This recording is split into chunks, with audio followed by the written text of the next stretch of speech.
Assalamualaikum warahmatullahi wabarakatuh. Kembali lagi bersama saya Prasetya Fadi Aditya yang selama 30 menit ke depan akan menemani Anda dengan cerita-cerita menarik di sepak bola hanya di propaganda program sepak bola untuk Anda. Jadi episode kali ini saya sudah kedatangan tamu lagi nih, yaitu Bung Randi Teng. Halo, kabar Bung Teng? Alhamdulillah baik Bung Adit. Oke, Bung Teng ini kan dikenal ya sebagai salah satu narasumber yang cakap untuk membicarakan soal supporter ya. Ya, betul. Nah, kali ini saya mau nanya nih, pertanyaan yang paling dasar. Kenapa sih Teng ada seseorang mendukung sebuah klub sepak bola? Karena apa sih pada dasarnya Teng? Ya, pada dasarnya itu setiap orang nggak pernah tahu istilah seperti ini. Nggak pernah tahu mereka di mana dilahirkan. Dan tempat itulah mereka memiliki suatu kebanggaan yang merupakan warisan dari orang tua mereka. Biasanya rata-rata orang tua zaman dulu sampai sekarang pun menyukai sepak bola. Maka dari itu mereka mendapatkan warisan dari orang tuanya sehingga harus meneruskan kesukaan orang tuanya sebagai pendukung sepak bola itu sendiri. Jadi pada awalnya tuh memang karena faktor geografis dulu ya, pada awalnya ya. Kalau dalam bahasa seperti ini sih, cinta bisa kamu pilih, tapi buat cinta pada sepak bola dan klubnya itu nggak bisa kamu pilih. Karena memang sudah turunan dari sananya betul, gitu ya. Itu sekali ya. Nah, Teng, ada faktor-faktor apa aja sih yang bikin pada akhirnya kan itu kalau misalnya geografis kita bilang buat klub lokal ya. Yep. Cuma kan pasti kayak Enteng kan kayak suka sama AS Roma misalkan gitu. Itu kan pasti ada prosesnya tuh Teng. Nah, faktor-faktor apa aja sih Teng yang sebenarnya bikin seseorang bisa suka sama satu klub gitu? Nah, kalau soal urusan klub Eropa itu beda ceritanya sama urusan klub lokal. Biasanya kalau misalnya menyukai klub Eropa lebih dasari dengan adanya media-media yang masuk ke dalam pikiran-pikiran setiap penonton itu sendiri. Nah, melalui medianya televisi, kemudian media cetak, itu kan sekarang internet gitu. Jadi setiap orang yang nonton sepak bola, oh klub Eropa ini bagus nih berprestasi terutama, ya jadi bakal kepancing bakalan suka klub itu. Nah, contohnya aja kayak misalnya kamu kecil gitu kan, lihat nonton klub mana yang juara, misalnya sekarang kan lagi juara Liverpool nih atau enggak kemarin Manchester City, biasanya itu terpancing gitu buat menyukai klub sepak bola Eropa tersebut. Biasanya sih seperti itu. Bisa disebut kayak glory hunter juga enggak sih, cuman rata-rata kalau misalnya orang suka sepak bola Eropa kan dari kecil biasanya. Kayak orang kecil kan, anak kecil itu biasanya lihat klub yang bagus, oh saya suka itu gitu kan, yang paling menonjol ini, yang bisa dibagiin ke teman-temannya. Nah dari situlah si orang itu menyukai klub di Eropa, si proses seperti itu.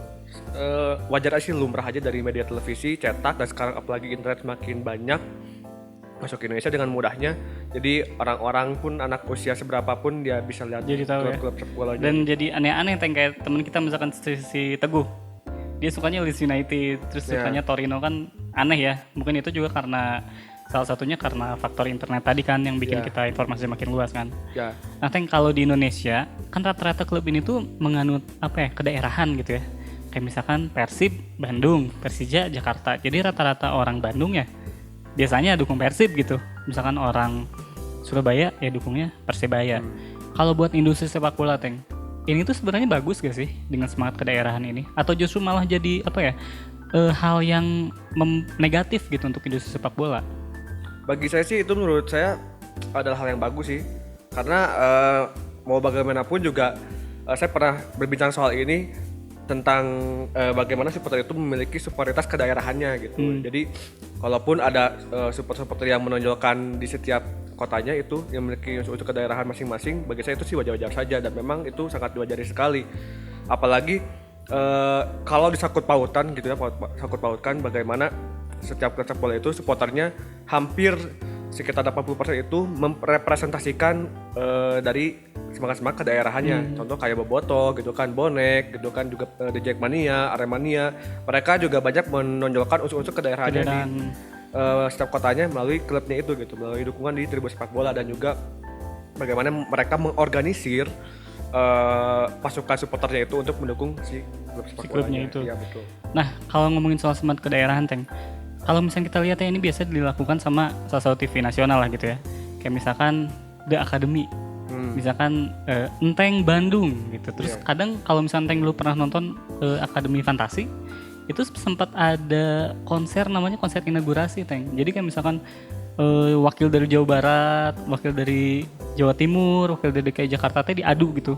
Bahkan kadang ada gubernurnya datang, bupatinya datang. Masalahnya adalah kalau misalnya kita lihat Manchester United, kan kita jarang ya melihat wali kota Manchester memberikan sambutan gitu sebelum pertandingan MU. Sementara sepak bola modern kan udah nggak kayak gitu Teng. Nah, apakah ini merupakan tanda kalau sepak bola Indonesia mungkin akan jauh sih ke sepak bola modern gitu dengan semangat kedaerahan ini? Ya, yang pertama saya perlu katakan adalah sepak bola masih belum dianggap penting di negara ini. Ya, dianggap penting itu bila mana ada kepentingan pribadi dari beberapa orang gitu kan, misalnya kepentingan politik tadi soal ada pembukaan dari pejabat-pejabat daerah, karena itu ada kepentingan di sana. Nah, kenapa sepak bola Indonesia belum dianggap penting secara keseluruhan? Lihat aja dari segi stadion gitu. Stadion itu nggak merata, ada di hampir di seluruh Indonesia. Jakarta aja stadion klub itu kan udah nggak ada. Adanya kan stadion buat tim nasional gitu kan, stadion skala nasional. Sementara di daerah-daerah lain juga stadion banyak yang nggak keurus gitu. Beda misalnya sama di Inggris. Inggris kan satu kota aja ada berapa stadion gitu kan, ada banyak banget stadionnya. Sementara di Indonesia itu masih dikit banget lah stadionnya, bahkan ada yang digusur lah stadionnya gitu kan, jadiin taman segala macem.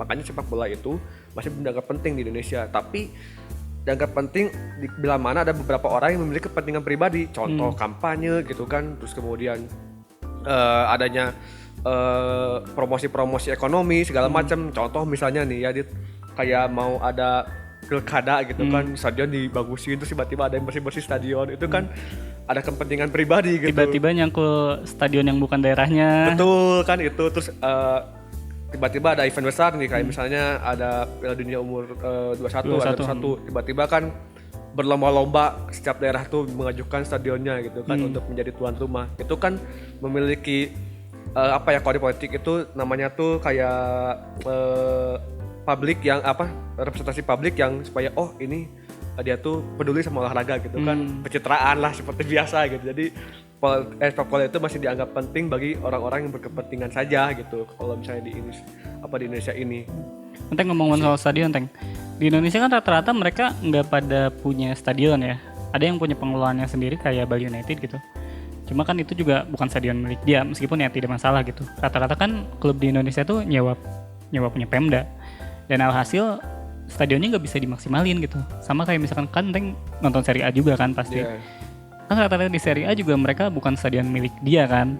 Bahkan yang bisa kelihatan maju kayak Juve, dia kan punya stadion sendiri dan kelihatan gitu kalau misalkan dia punya stadion sendiri bisa dimaksimalkan kan si stadionnya ini. Nah, kalau di Indonesia, Teng, mungkin gak sih klub itu bangun stadion sendiri, Teng? Atau bakal selamanya minjem ke Pemda? Kayaknya bakal selamanya minjem ke Pemda. Bakal selamanya ya? Ya, karena Pemda itu gak mau rugi sih setahu aku gitu kan. Mereka itu bagaimana uang sewa tetap masuk gitu kan ke kas daerah gitu segala macamnya. Dan juga bagaimana mereka tetap jadi wadah yang harus disorot oleh publik, untuk dipakai juga oleh publik gitu kan. Nggak cuma sepak bola aja, konser musik juga bisa dipakai di stadion gitu loh gitu. Sekarang stadion itu jadi malah kayak kepentingan mereka, ya udah yang sekiranya bagi menguntungkan silakan aja pakai gitu kan. Jadi kalau misalnya ada klub yang bikin stadion sendiri juga kayaknya agak sulit ya. Mereka kayak nggak mau kehilangan lahannya gitu. Jadi biar ada pemasukan juga. Toh pada saat salah satu klub di Indonesia yang mau membeli stadion aja untuk diurus pribadi, dia kan dipersulit birokrasinya gitu kan. Jadi agak sulit kayaknya kalau misalnya setiap klub punya stadionnya masing-masing. Jadi intinya mah mungkin karena ada politiknya ini ya yang bikin susah itu. Dan ini juga mungkin yang bikin industri sepak bola di Indonesia mungkin bakal agak susah ya kalau misalkan untuk bersaing sama sepak bola di Eropa mungkin ya kayak gitu. Ya sangat-sangat susah lah, karena kan juga tadi yang soal kampanye itu kan juga stadion menjadikan bahan kenaikan elektabilitas bagi setiap politisi gitu kan. Salah satunya itu juga. Ya kita kan karena kita ya berkecimpung di dunia sepak bola gitu ya. Kita juga kan pernah dengar ada satu daerah yang dimana dia mau pilkada dan tiba-tiba juara liga. Ya, dulu mitosnya sih kayak gitu kan, setiap ada yang pilkada itu klubnya jadi juara gitu. Mitosnya kayak gitu kan. Mitosnya ya, saya juga nggak tahu itu ya, Allahu alam. Cuman duga-duga kesana juga sering terjadi lah. Sering terjadi. Gitu. Nah, kalau ini kita ngomongin soal media sosial, karena kan di zaman sekarang ya, internet ini tuh udah bikin kayak tidak ada jarak lagi, Teng, antara klub dengan supporternya. Kayak misalkan saya di Bandung, karena saya ngelola situs Manchester United ya, sama sekali tidak ada jarak gitu dengan MU yang ada di Manchester yang jaraknya kan puluhan ribu kilometer. Nah, kalau di Bandung nih, Teng ya, kan klub terbesarnya Persib. Kalau saya lihat di Instagram, ada banyak banget akun fans Persib gitu. Mungkin ada puluhan, mungkin lebih gitu.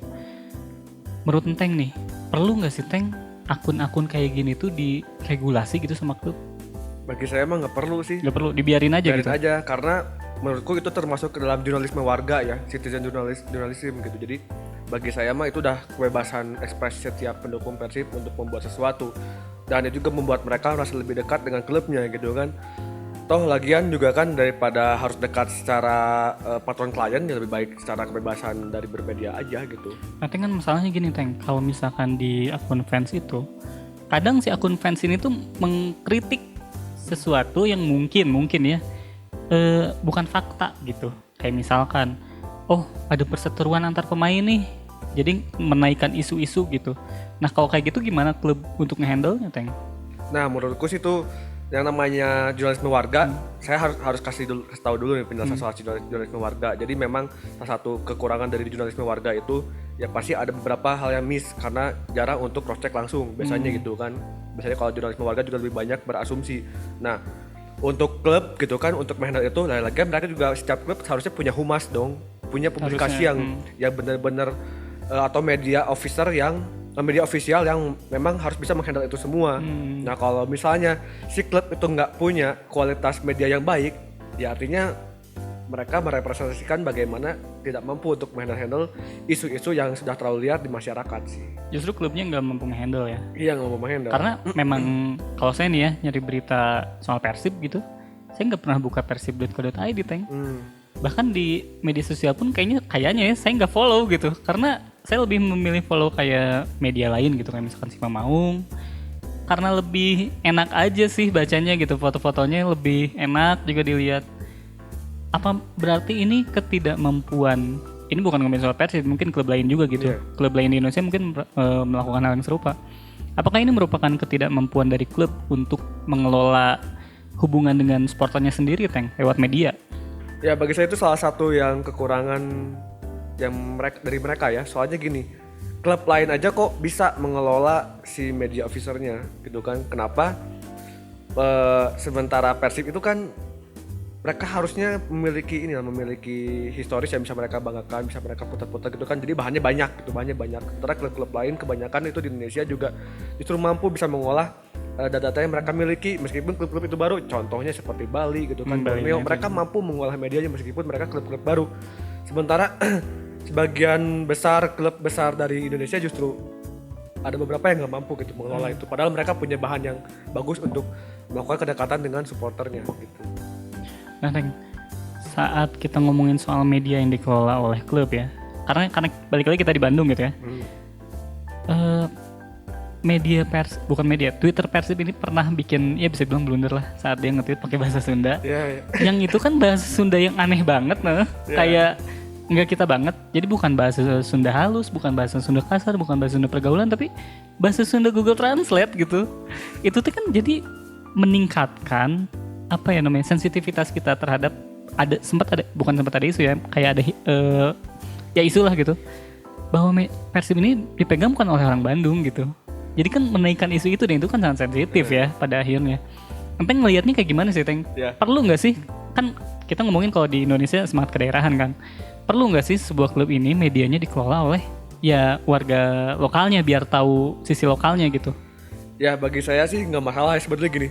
Gak masalah soal mau dikelola oleh orang mana, oleh orang Bandung, mau orang Jakarta, orang Surabaya, orang Semarang, Madura, mau orang Madura, orang Sarajevo juga gak masalah sebetulnya. Cuman mereka tuh kayak nggak bisa memberikan adaptasi yang baik kepada si karyawan atau pengisi kontennya gitu. Yang saya lihat dari bahasa itu kayak seperti, bayangin Bung Adit kayak ngobrol sama anak mahasiswa dari mahasiswa baru yang pengen gaul di Bandung gitu, maksain bahasanya gitu. Jadi pasti nggak mampu untuk adaptasi soal itu di konten medianya gitu. Bagi saya sih soal bahasa itu sangat-sangat blunder ya, karena bahasa kan sangat berpengaruh di dalam setiap copywriter, setiap media sosial gitu. Jadi menurutku sih ya seharusnya bisa beradaptasi dengan baik lah, mau siapapun orangnya gitu. Saya sih nggak masalah mau orang itu orang manapun untuk mengelola sebuah akun media sosial. Toh media sosial sebesar AS Roma pun dikelola oleh orang Amerika gitu, itu pun nggak masalah gitu kan. Oh, AS Roma tuh sama orang Amerika Ya ya? betul gitu, nggak masalah, dan itu emang ada agensinya gitu kan. Tapi mereka mampu untuk beradaptasi, tahu kultur di Roma seperti apa, tahu kultur di Italia seperti apa. Sementara kan seharusnya setiap media sosial ya, di mana langit apa langit dijunjung, bumi dipijak, bumi dipijak, langit dijunjung gitu kan. Harusnya untuk setiap pemegang media sosial, setiap kota bisa beradaptasi dengan setiap kedaerahannya. Karena kan bahkan yang AS Roma ini bukan cuma memikat orang Roma ya, karena beberapa tweetnya juga ya memiliki impresi buat supporter non Roma gitu, karena kan lucu-lucu, menarik gitu kan ya. Nah, balik lagi tentang soal media sosial ya. Saya kan dengerin podcast teman kita juga nih, si Aun. Dia wawancara salah satu pemain timnas, Teng. ini agak aneh gitu ya. Dia udah wawancara pemain timnas ini pernah muncul di YouTube orang, dan ternyata tidak diizinkan oleh klubnya gitu kan. Gimana ya? Alasannya itu bahwa klubnya pun akan membuat podcast serupa. Tapi sampai saat ini, sampai detik ini, saya nggak pernah menemukan podcast itu gitu, Teng. Begitu hanya hayalan. Itu wajar nggak sih, Teng? Kayak gitu, Teng, ada regulasi kayak gitu, melarang pemain untuk tampil di tempat lain? Bagi saya itu keterlaluan ya. Keterlaluan. Memang ada kalau di media luar ya, kalau di media luar tahu saya itu memang kalau wawancara pemain harus ada izinnya kepada pihak media klub, memang harus ada izinnya. Tapi itu bila mana ada wawancara eksklusif dan membahas soal klub itu sendiri. Oh, kalau bahas soal klubnya gitu ya? Betul. Klub si pemain timnas ini ya? Betul. Nah, tapi setauku dari isu ini kan pemainnya itu nggak ngebahas klubnya, setauku. Jadi dia ngebahas soal pengalamannya saat main di kancah sepak bola Asia gitu. Dan itu dilarang oleh klubnya karena mungkin tidak ingin ketinggalan konten. Saya juga nggak ngerti apa gitu, nggak mau kalah. Yang jadi masalahnya adalah saya nggak tahu pemainnya siapa, klubnya siapa ya. Cuma emang saya jarang menemukan gitu, apakah itu tulisan atau itu podcast atau YouTube, tentang seorang pemain bola secara utuh, cerita tentang dia gitu. Apalagi kan yang di podcastnya Aun ini kan dia bercerita soal pengalamannya di luar negeri kan, dan itu menarik banget gitu. Dan kita nggak bisa menemukan itu dimanapun, Teng. Maksudnya di klubnya pun dia nggak rilis gitu. Emang klubnya nggak mampu aja kayaknya. Oke. Nah, dan juga Teng, mungkin ya, Teng juga mungkin pernah lihat karena kita pernah kerja di tempat yang sama.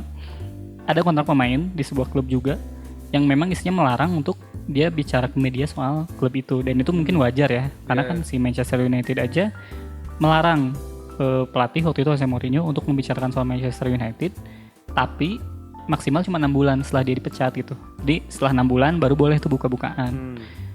Nah, ini kan memang praktik yang wajar ya. Cuma mungkin dalam hal tadi mengelola media sosial tuh jadinya keterlaluan ya. Gitu sih, keterlaluan sih. Soalnya kan bahasa juga kan mana tahu gitu kan soal apa. Jadi itu hak prerogatif seorang jurnalisme dan seorang jurnalis kepada narasumbernya gitu kan. Soal transparansi, enggaknya kan nanti kelihatan pas lagi saat naik gitu kan. Lagian juga saya lihat sih ada kayak ketimpangan konten yang nggak bisa dilakukan oleh pemilik klub tersebut, pemilik pemain tersebut, yang seolah-olah ketinggalan dengan media lain tapi nggak dilakuin sama mereka sendiri gitu. Kayak ada ya sirik-sirik lah kalau bahasa kasarnya. Mereka di klub nggak bisa bikin, tapi klub juga nggak pengen konten itu muncul gitu kali ya.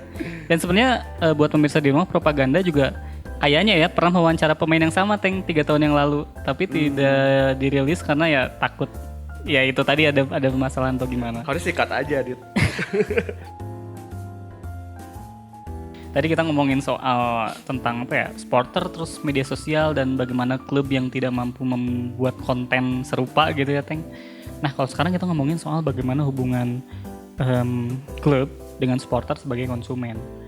Sebenarnya, Teng, kalau misalkan kita lihat di Inggris gitu, mereka kan klub-klub di Premier League dia mendapatkan banyak sekali uang. Itu tuh kan bukan dari tiket pertandingan kan, tapi dari hak siar televisi. Artinya lagi corona sekarang pun sebenarnya ya finansial mereka aman-aman aja gitu. Ya karena mereka mungkin industrinya udah jalan, sistemnya udah jalan, dan udah enak lah intinya. Nah, kalau di Indonesia, Teng, kan banyak sekali klub yang kalau yang saya dengar ya masih mengandalkan dari tiket pertandingan gitu. Sementara sekarang kondisi lagi corona. Menurut Teng kayak gimana tuh, Teng? Ya buat sekarang lagi-lagi bicara soal industri ya. Kalau bisa dibandingkan pada saat normal pun dibandingkan dengan Eropa pun sangat-sangat jauh gitu kan. Sangat-sangat jauh. Apalagi saat pandemi seperti ini pasti makin jauh lagi gitu kan klub Indonesia. Nah, makanya kan beberapa klub ya yang berhubungan dengan segmen yang tadi kita bicarakan soal media sosial gitu kan. Seharusnya klub ini di era pandemi bisa mengolah si kontennya ini menjadikan daya tarik dan kedekatan dengan supporternya, sehingga supporter pun bisa ikut support terus kepada klubnya gitu kan.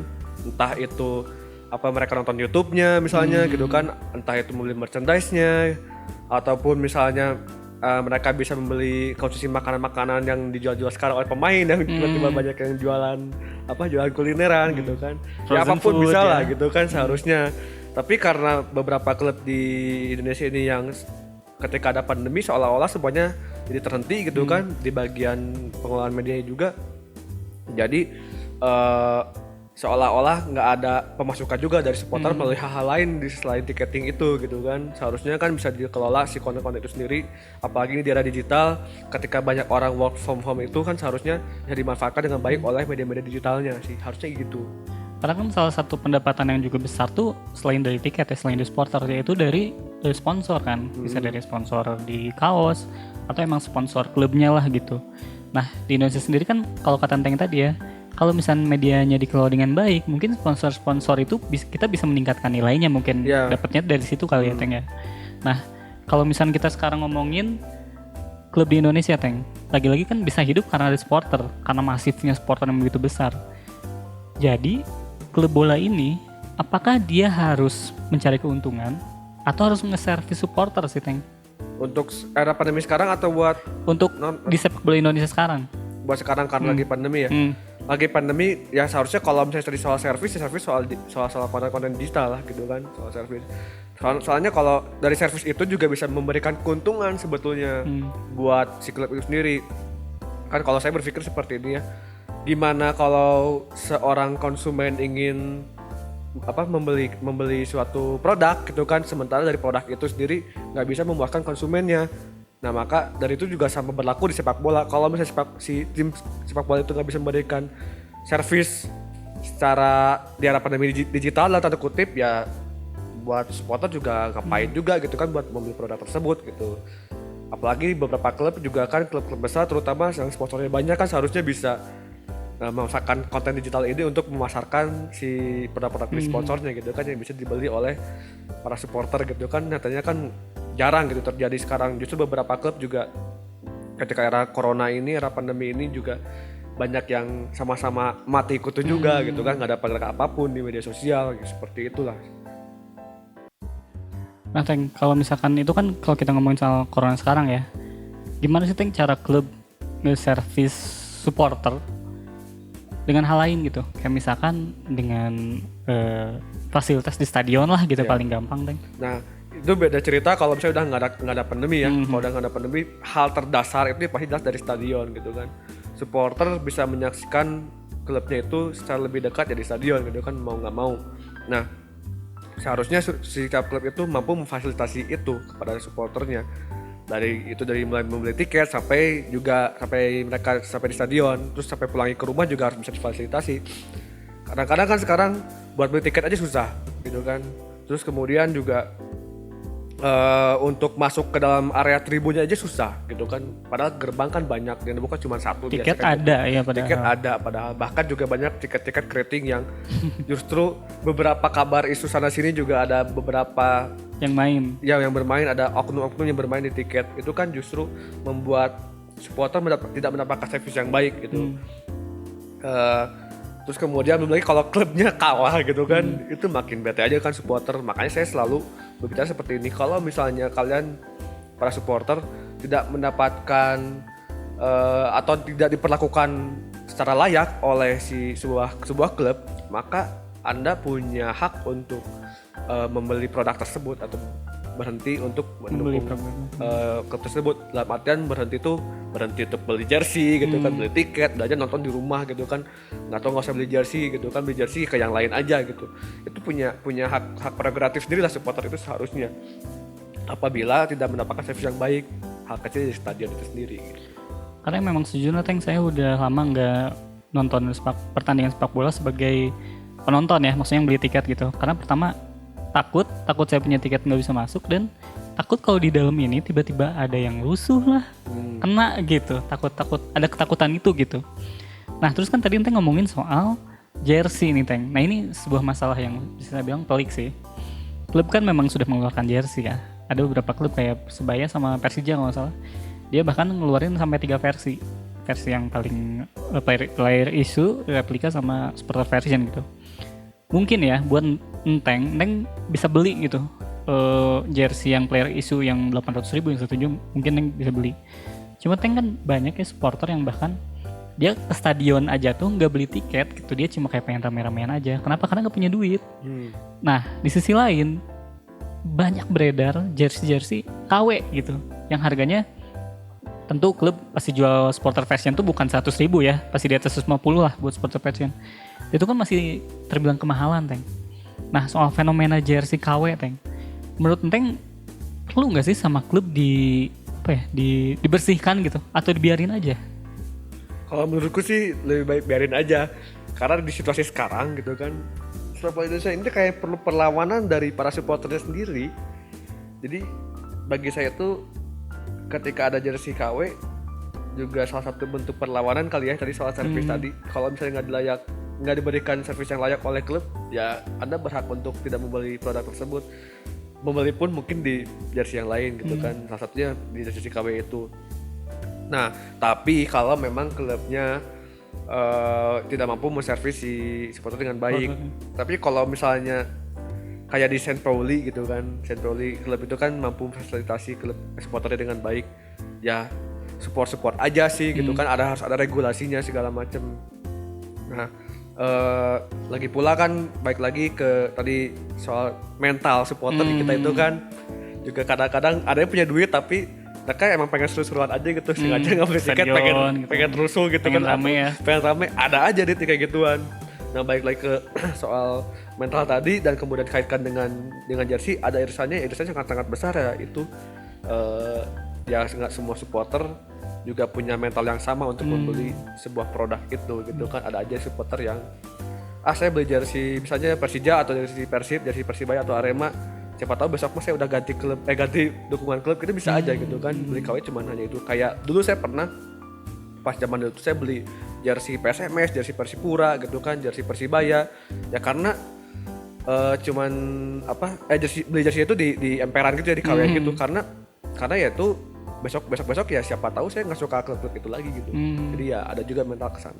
Ngomongin soal mental Teng, kalau misalkan kayak kita nih ya, kita lagi jalan nih di Bandung misalkan, ada supporter yang pakai baju tim lain, tim rival di Bandung, misalnya dia pakai supporter baju Persija. Kita mah nggak akan mungkin ngapa-ngapain dia kan, karena ya udah sih gitu kan. Cuma kan ada supporter yang bermental kayak, wah itu supporter rival tuh, kita gebukin misalkan gitu. Dan ini pun berlaku sama dengan di tempat lain ya, pasti banyak supporter yang kayak gitu. Nah sejauh ini kan Teng, kalau yang saya lihat ya, mungkin saya nggak tahu, soal gesekan atau konflik antar supporter ini biasanya diselesaikan sama supporternya lagi gitu. Kalau menurut Teng perlu nggak sih Teng klub itu masuk ke dalam untuk yang mengadvokasi supporter untuk memberikan bantuan hukum, itu perlu nggak sih Teng? Bagi saya sih kalau misalnya untuk advokasi terlalu jauh itu kayaknya nggak juga. Oh itu nggak perlu. Ya kalau misalnya terlalu campur terlalu dalam gitu kan, bagi saya sih nggak perlu juga, karena kan urusan klub itu urusan di lapangan sebetulnya gitu. Cuman ada beberapa yang klub bisa lakukan gitu kan melalui lapangan itu, melalui gestur-gestur, melalui campaigns gitu kan. Jadi misalnya ada korban dari supporter rival, mereka nengok ke supporter rival itu gitu kan. Atau misalnya ada yang ada yang sampai amit-amitnya pengen meninggal ya, mereka datang untuk itu gitu, untuk melayat dan melakukan kampanye perdamaian. Sejauh itu saja bagi saya udah cukup sih sebetulnya. Tapi untuk terlalu jauh untuk soal advokasi gitu kan, bagi saya itu biar urusan supporter aja. Tapi perlu juga klub untuk memberikan sebuah jalur atau yang mewadahi untuk soal itu. Tapi dalam artian nggak terlalu terjun jauh segala macam, karena kan yang tahu konflik di jalan atau di bukan di lapangan sepak bola ya, lapangan pertempuran gitu kan, itu supporternya lebih tahu gitu kan. Jadi kayak episode kita yang dulu ya, yang Teng bilang bahwa ya kalau urusan supporter sama supporter ya diselesaikan dengan supporter lagi gitu kan. Betul ya.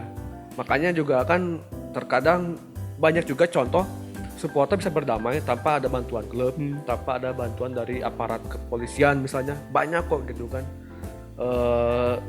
Dan bahkan klub pun nggak sama sekali tidak mengkampanyekan soal perdamaian itu. Contohnya satunya itu Bonek sama Kosopati itu bisa damai tanpa adanya campur tangan klub, campur tangan aparat itu, mereka kok bisa gitu. Tapi kenapa bisa? Karena mereka tahu gitu alurnya seperti apa gitu kan, advokasi seperti apa, dan mereka mampu menggait beberapa komunitas yang besar gitu kan, dan menurunkan egonya. Itu sih yang jelas mah gitu kalau buat saya lihat dari perhatikan di kasus Pasopati sama Bonek gitu. Masih belum kota-kota besar kayak Bandung, Arema gitu kan, Surabaya dan juga Jakarta, karena memang itu harus banyak sekali menyelesaikan PR-nya. Ya. Tapi pelan-pelan juga seperti melalui aksi-aksi sosial gitu, kayak kemarin pengusuran Taman Sari, banjir di Jakarta, mereka udah saling bantu kok, saling support, dan tanpa ada bantuan dari klub loh. Tanpa ada campur tangan klub dan aparat gitu ya. Iya, tanpa ada campur tangan aparat, tapi mereka mampu, dan pelan-pelan lah dari media sosial, kikis dulu aja gitu kan, head speech-nya ya mungkin perlahan-lahan bisa lah, minimal nggak sampai harus merenggang nyawa, minimal itu aja dulu. Kalau barter-barteran sewor sih ya itu wajar kalau sepak bola ya. Kita nggak kerasa nih udah 30 menit nih kita nemenin pemirsa di rumah dengan tadi obrolan kita soal supporter juga soal klub ya. Dan ya tadi sih ngomongin kata Enteng bahwa semoga aja ya perdamaian itu mungkin panjang ya. Iya. Cuma kita mungkin sangat mengharapkan perdamaian karena kita bosan dengan cerita-cerita menyedihkan lain di sepak bola Indonesia.